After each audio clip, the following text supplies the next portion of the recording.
kulan waxaan wanaagsan daawadayaal ku soo dhawaada wararkii ugu dambeeyay magaalada Muqdisho qodobada wararkeena ugu doorana waxaa kamid ah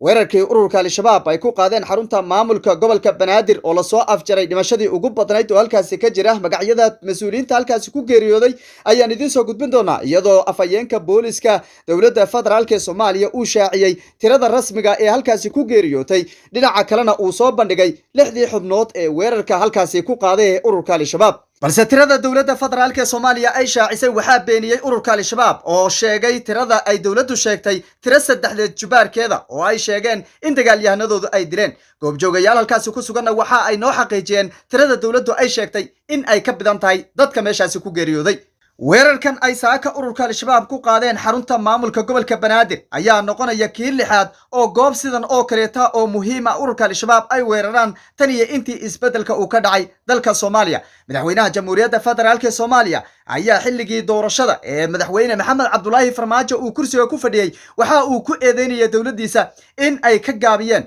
ilaalinta shacabka iyo waliba goobaha muhiimka ee dawladda waxa ayna dawladdaasi ku eedeynayeen in amniga uu faraha ka baxay balse madaxweyne Xasan Sheekh Maxamuud inta uu kursiga imaaday waxa dhacaya khatar waaweyn iyadoo aan ogeyn ururka Al-Shabaab in ay weerareen 36 saacadoodna ay haysteen xayndaabka madaxtooyada ee filla Soomaaliya haddaba maxay tahay sababta ururka Al-Shabaab u fududeysa in ay soo galaan goobaha muhiimka ee madaxda ugu sarreysa dawladda federaalku ay ku shaqeeyaan ayna ka soo gudbaan baraha control ee sida weyn loo ilaaliyo qodobadaasi iyo kuwa kale faahfaahanaya daawadayaal warkeena kaga bogan doontaan waxaana isha ku haya xaaladihii ugu dambeeyay weerarka halista ee ka socday xarunta maamulka gobolka Banaadir saaxiibkay waxaan oo studio kula sugan waxaan soo dhawow bal xaaladdu xagee maraysaa sidee loo soo afjaray weerarkii bahalnimada ururka Al-Shabaab ay maanta ku qaadeen xarunta maamulka gobolka Banaadir dhimashada iyo khasaaraha labada dhinac intee ayuu dhayahay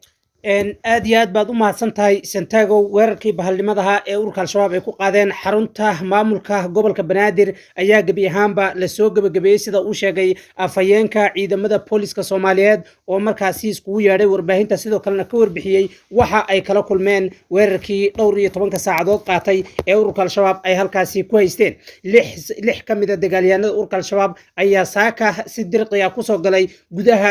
gudaha xarunta gobolka Banaadir halkaasi ku sugnaayeen shaqaale aad u tiro badan iyo waliba sidoo kale mas'uuliyiin sare oo markaasi ka tirsan dawladda federaalka Soomaaliya ugu dambeyn booliska Soomaaliyeed sida gaarka u tababaran ee Haramcad ayaa soo afjaray dableedii hubaysnayd ee halkaasi gashay ayadoo waliba soo bandhigay meydadkooda oo markaasi ay la wadaageen warbaahinta iyo waliba sidoo kale suxufiyiinta Soomaaliyeed iyo dadka shacabka ee ku soo xoomay goobta markaasi uu imaaday afayeenka booliska Soomaaliyeed iyo waliba halyeeyada soo afjaray kooxihii nafl caariga ah ee galay xarunta gobolka Banaadir si kastaba dawladda federaalka Soomaaliya waxay shaacisay in dhimashada dadka shacabka iyo waliba mas'uuliyiinta ku dhintay inay yihiin wax ka yar 10 qof halka dadka shacabkana ay sheegeen in dhaawacii markaasi la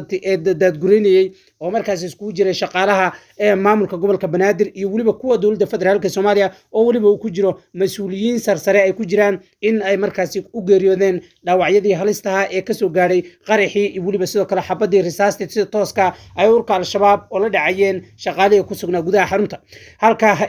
dadka qaarna ay sheegayaan in dhimashadu inta dawladda federaalka Soomaaliya ay sheegtay ay aad uga badan tahay ururka Al-Shabaab dhankooda ayaa sheegay in tirada ay halkaasi ku dileen ay gaarayso 34 kamid ah shaqaalihii gobolka Banaadir iyo waliba sidoo kale mas'uuliyiin sarsare iyo waliba saraakiil sare oo markaasi uu kamid yahay sargaal sare oo markaasi haystay mid kamid ah saldhigyada aadka ugu dhow goobta ay haatan ka dhacay maanta ka dhaceen qaraxyada waaweyn ee markaasi lagu waxyeeleeyay shacbiga Soomaaliyeed iyo waliba sidoo kale mas'uuliyiintii ee halkaasi ku sugnaa wahagaag afayeenka booliska dawladda federaalka Soomaaliya wuxuu shaaciyay in ay qarxa iyo weerarka ay ku dhinteen 6 qof oo shacab iyo askar iskugu jira halka ururka Al-Shabaabna ay shaaciyeen 34 iskugu jira saraakiil mas'uuliin shaqaale ay ku dileen weerarkii iyo waliba qaraxyadii dhowrka ee markii ugu horeysay ay ku dhifteen afaafka dadka goobjoogayaasha maxaa ayaga dhinacooda ka soo baxay sidee la isku haysan karaa tirada dawladdu ay sheegtay iyo tirada ururka Al-Shabaab ay sheegeen horta dowladda federaalka Soomaaliya istiraatiijiyad military ayay ka leedahay inay gebi ahaanba qariso waxyaabaha markaasi halka ka dhacay iyadoo waliba cadawga markaasi rabay inay baabiyaan ummadda Soomaaliyeed sidoo kale tana ay dhamaanba aan ognahay hadii Soomaali meel la isku keen la inay hal mar ay gib ka siin lahaayeen aan ognahay ayay gebi ahaanba dowladda federaalka Soomaaliya oo gol leedahay in dhimashada sida rasmiga waxa halkaasi dhacay aan loola wadaagi karin baraha bulshada iyo waliba sidoo kale dhamaanba saxaafadda Soomaaliyeed laakiin wixii halka ka dhacay shacbigu waa ogyahay sidoo kalena mas'uuliyiintu way ogyihiin laakiin waa istiraatiijiyad military oo markaasi cadawga hankii ay lahaayeen gebi ahaanba lagu hanjabinayo laakiin ururka al-shabaab waxba dana kama lahaan inay tirada badsanaan oo ay ka dhigtaan 100 iyo 300 iyo 500 oo qof inay dilaan waa mid markaasi mar walba ay weerar noocan oo kale taa u soo qaadaan san horey aan bulshada Soomaaliyeed oo la wadaagnina waxaa jirta ururka al-shabaab in dhiig badan oo daadiyaan ay ku heliyaan dhaqaale aad u tiro badan marka ay dilaan 500 600 falilahi alxamdu ayay maalin walba ay la soo fadhiisanayaan warbaahinta taasi oo gol leeyihiin in dhiigga Soomaaliyeed ay daadiyeen uu yahay mid markaasi ay ka sameeyaan lacag aad u tiro badan iyadoo waliba aan ognahay in kooxdan ama kooxaha argagixisada noocan oo kale ay la shaqeystaan shaydaanka waxaan ognahay shaydaanku waxa la sheegay dadka la shaqeysto ama markaasi macaamilka la sameeyso dhiig ay u shubaan baa marka al-shabaabna inay dhiig badan daadiyaan dhaqaale ay kaga sameeyaan shayaadiinta iyo waliba sidoo kale waxyaabaha markaasi ay la shaqeeyaan ama ay caabudaan marka dowladda federaalka Soomaaliya istiraatiijiyada iyo qorshaha ay ka lahayd weerarkan sidii ay ururka al-shabaab u rabeen oo ma dhicin waxaana ka hortagay halyeeyada sida gaarka u tababaran ee haramcad oo markaasi meel walba oo khatar ay ka jirto ciidiyaha oo la tagay oo muddo koobanna ku saafjaray waa hagaag dowladdan aan u soo laaban aan ka soo laabano qaraxan iyo weerarkan bahalnimada ururka al-shabaab ay saaka ku qaadeen xarunta gobolka Banaadir hadii aynu u soo noqono dhaliilaha dowladdan iyo qaraxyadii iyo weeraradii cuslaa ee bilihii ugu dambeysay tan iyo intii isbedelka siyaasadeed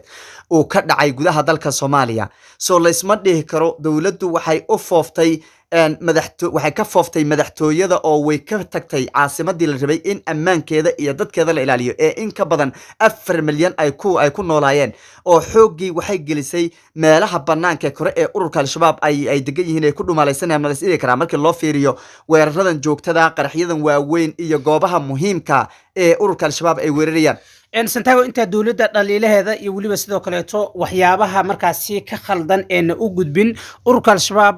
warqadii ay maanta soo saareen waxay ku sheegeen in weerarkan uu noqon doono mid joogto ah oo markaasi lagu weerarayo xarumaha dowladda iyo waliba goobaha muhiimka ee markaasi jagbointiyada faraha badan lagu ilaaliyo taasi micnaheedu waxa weeyo al-shabaab waxay link dhow la leeyihiin saraakiisha baraha control joogo kuwaasi oo dhaqaale aad u tiro badan ay siiyaan dabcan dhiigan la daadinayo dadkan la laynayo goobaha la gelayo malaayiin lacaga ayaa laga sameeyaa malaayiintaasina waxa lagu maalgelinayaa saraakiisha fududeysay iyo waliba sidoo kale cid walba oo markaasi fududeysay weerarka ururka al-shabaab ay ku daadiyeen dhiiga aadka u tirada badan haddii aanu soo laabano midda dowladda federaalka Soomaaliya dowladdu waxay ka fooftay magaalada Muqdisho waxayna u fooftay banaanka iyadoo uga golay arrintaasi sidii al-shabaab ay meel walba oo markaasi ay ku xoogan yihiin ay u jamin lahayn laakiin markay jabaan intay soo aadayaan caasimadda ay soo galayaan ayagoo dhiracda maanta wixii ka dhacay meeshaasi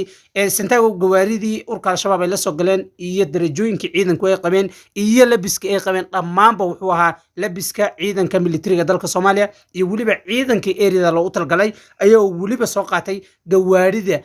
markaasi ciidanku ay adeegsadaan gaar ahaan ciidanka goobtaasi ilaaliya gawaarida ay adeegsadaan kuwa u eg ayay la imaadeen oo markaasi waliba lambaro la soo siiyay kuwa aagaasi ka shaqeeya taasi micnaheedu waxa weeyo ama markaasi waxay ku tusaysaa in saraakiisha halka ku sugan iyo kuwa ilaaliyo iyo waliba kuwa ka sareeyaba inay qorshaan wax ka ogyihiin dhiig badan oo daadiyana ay dhaqaale ka sameeyaan waa hagaag tan iyo intii madaxweyne xasan sheekh maxamuud uu kursigan ku guuleystay waxaa la dawaan geliyay in ka badan 6 dhacdo oo weerarka noocan oo kaleeta u dhacay sida weerarkii koobaad oo ahaa hotel Xayaat oo aan ogeyn saacado badan oo 6 iyo 20 saacadood in ka badan ay kooxaasi ka dagaalamayeen gudaha hotelka boqolaal qof oo Soomaaliyeed ay ku geeriyoodeen dhacdadii labaad ee iyadana Muqdisho ku xigtay ka dhacday waxay ahayd dhacdadii ka dhacday Villa Royce oo ahayd xayndaabka madaxtooyada iyo dhacdadii saddexaad oo iyadana ahayd dhacdadii iyadana ka dhacday Soobato oo wasaaradda waxbarashada iyadana lagala ardaydii tirada badan lagu leeyahay haweenkii ciyaalka halkaasi lagu leeyahay dhacdadii afraadna waxay ahayd dhacdadii wacan ka dhacday iyadana ay ururka al-shabaab ku weerareen hotel aan dhahnay xeradii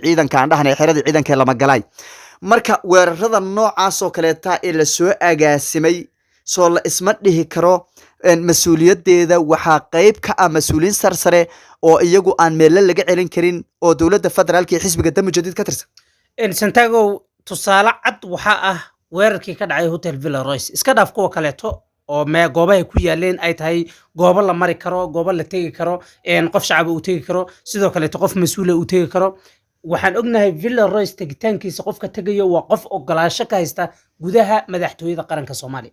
inay dable hubaysan oo tobaniye gaarayso inta gawaari la galaan halka ku qarxiyaan galaan maalmo ka dagaalamaan saacado ka dagaalamaan waa arrin ku tusayso kalsoonida ururka al-shabaab ay ka haystaan gudaha madaxtooyada qaranka iyo waliba gudaha hay'adda sirdoonka qaranka NISA arrintaasi markii aan ka soo laabano waxaan ognahay in qaar ka mid ah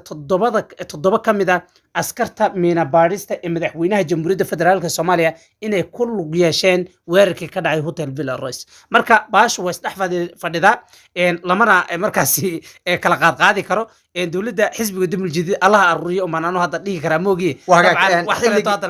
xilligii doorashadu laakiin ay soo dhaweyd dowladdii hore waa kay ku eedeynayeen in dowladdu ay dayacday ammaankii mas-uuliyiinta shacabka Soomaaliyeed isla markaana ammaanku uu faraha ka baxay ama nabadgelyadu ay faraha ka baxday balse hadda dowladdan oo waliba 5,000 oo askari la soo tababaray oo Eritrea lagu soo tababaray la keenay wadanka oo ciidamo badan oo tababar loo soo xidhay ay joogaan ururka al-shabaabna gobollo badan ba laga xoreeyo la weeqay kacdoon shacabna uu taagan yahay shacabka ayaga hubka wataan maxay tahay sababaha magaalada Muqdisho kaliya loo ilaalinayo santago horta 5,000 ee askariyeed sheegtay waa 5,000 oo la gatay lagana gatay imaaraadka ayagu shantaasi shuqul kuma laha hal xero ciidan oo markaasi militariga dalka Soomaaliya uu lahaa ayaa la geeyay waxaana ilaashado safiirka imaaraadka meesha uu diro ayaana la geeyaa taasi ayada iska hilmaan ciidanka kaleeto ayaa ka tira badan oo ilaalin karo oo wax ka qaban karo laakiin ciidan horjoogihiisii iyo taliyihiisii uu shabaab yahay ma u malaynaysaa inuu qarx celinayo dabcan ma celinayo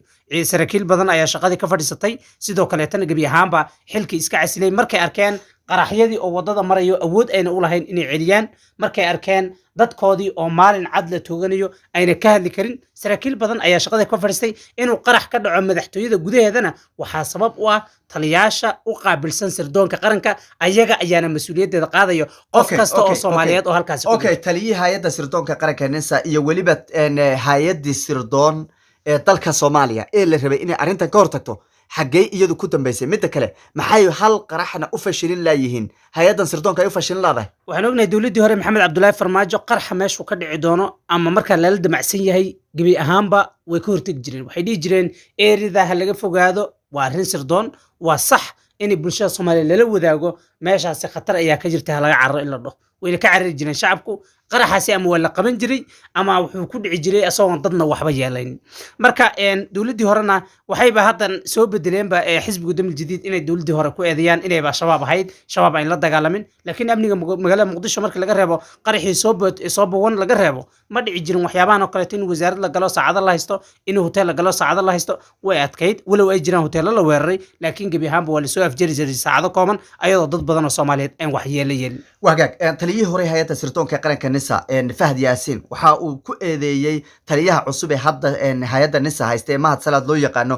in uu isagu shabaab la shaqeynay Xasan Sheekh Maxamuudna wuxuu ku sheegay inuu ka shalayn doono oo aqoon uusan u lahayn ma la dhihi karaa digniintii Fahd Yaasin iyo eedeymihii uu u jeedinayay taliyaha cusub ee hay'adda NISA Mahad Salaad waa ay dhabowday ma la dhihi karaa markii weeraradan loo fiiriyo iyo awood yarida iyo shaqo xumadan hadda hay'adda ku imaatay waxaan ognahay hay'adda sirdoon inay u gacan gashay cadawgii Soomaaliyeed imaaraad ay u gacan gashay waxay u gacan gashay sidoo kaleeto wadanka Masar waxaan ognahay inay u gacan gashay wadamo aan shuqul ku lahayn aan rabin amniga iyo waliba sidoo kale xasiloonida dalka Soomaaliya marka wadanka Soomaaliya Allah ya raxma aad iyo aad buu mahadsan yahay kaasi wuxuu ahaa saaxiibkay wacani oo qayb inaga laha barnaamijka daawadayaal wararkeena dambe ayaan idinku soo gudbin doonaa wixii ka soo kordho weerarkan bahalnimada ee lasoo afjaray ee ururka al-shabaab ay ku qaadeen xarunta maamulka gobolka Banaadir iyadoo waliba tirada dhimashada ay si weyn u kala duwan tahay isla markaana kooxaha argagixisada ay sheegeen in ka badan 34 qof inay halkaasi ku dileen oo iskugu jira saraakiil ciidan mas'uuliin iyo waliba shaqaale ka shaqeynayay xarunta la weeraray ee gobolka Banaadir halka dawladda federaalkuna ay shaacisay in ay 6 xubnood oo kaliya ay halkaasi ku dhinteen iyo weliba 6 shabaabka ee weerarka soo qaaday oo afayeenka booliska ay soo bandhigeen meydadkooda isla markaana ay gebi ahaanba weerarkaasi la soo afjaray warkeena dambe ayaa daawada idinku soo gudbin doonaa tan iyo kulanti dambe waxaan idinka tegaynaa amaana Allah